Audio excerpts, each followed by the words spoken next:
I think duty to one's country means being a good, responsible citizen and providing a good example for our children. I'm a veteran, and I believe that the answer to that probably is different for a veteran than other folks, but I think at a minimum for everyone in the United States, citizens maybe or otherwise, that it means being aware of why we're free, not taking it for granted, and appreciating and being thankful for what we have. I have 3 sons that were in the U.S. Army, and I think it meant a lot for them. One of them that's still in and re-enlisted 2 times. Unfortunately, I don't think the country appreciates what our young men and women are going through to fight for our country. So I think the appreciation would be steeply needed. I myself didn't go into the service, but so they didn't follow my footsteps. I think it was something that they wanted to do for God and country. We've always had a great deal of respect for the United States of America and the Holy Bible.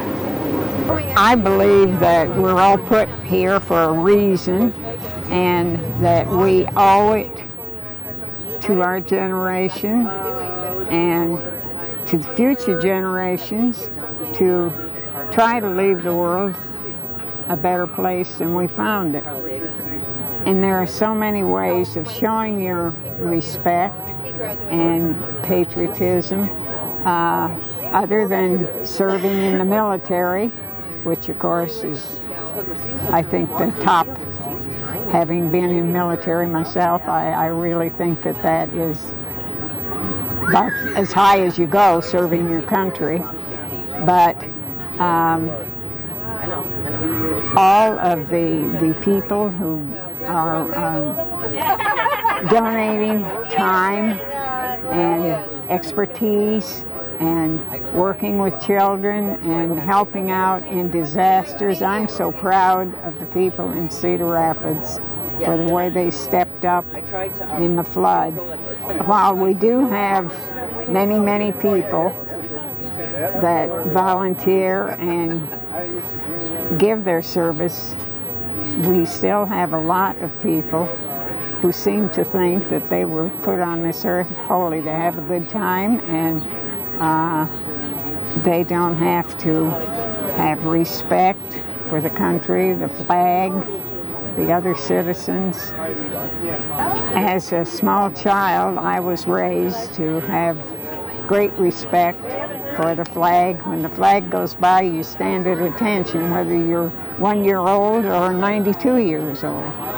My father served in the Great White Fleet that then President Theodore Roosevelt sent around the world as a friendship gesture and to, I guess, to sort of brag that we had such a wonderful Navy. But anyway, my father enlisted in the Navy when he was 17 years old, and he was on that trip around the world with the Great White Fleet. Very proud of my father. I think it means believing in the ideals of the United States and believing in democracy and just believing in your government and the way things are run in your own country.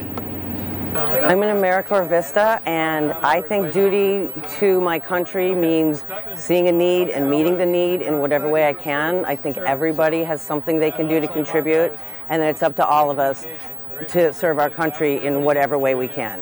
I think there's a lot more volunteerism going on among young people than there used to be. I think a lot more college students and high school students are getting involved in things, fundraisers for events like the homeless, Veterans Affairs. I think a lot more young people are getting involved. I think duty to one's country means what it's always meant.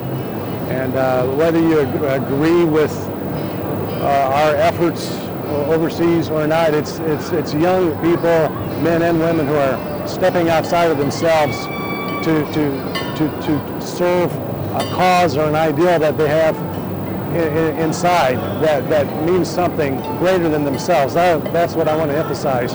Whether you agree with what's going on in Iraq and Afghanistan or whether you don't, we have to support our troops.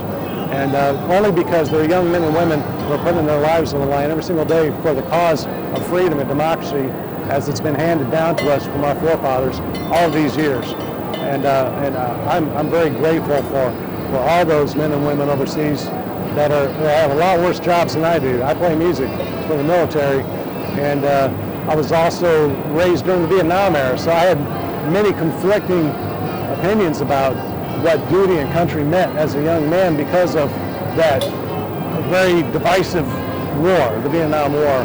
But I've come to realize that the main thing is that people, whether it's the Peace Corps or AmeriCorps or the military services, people are stepping outside of themselves and they're doing something greater than themselves for the cause of their country. And without that spirit, this country wouldn't exist the way it does today.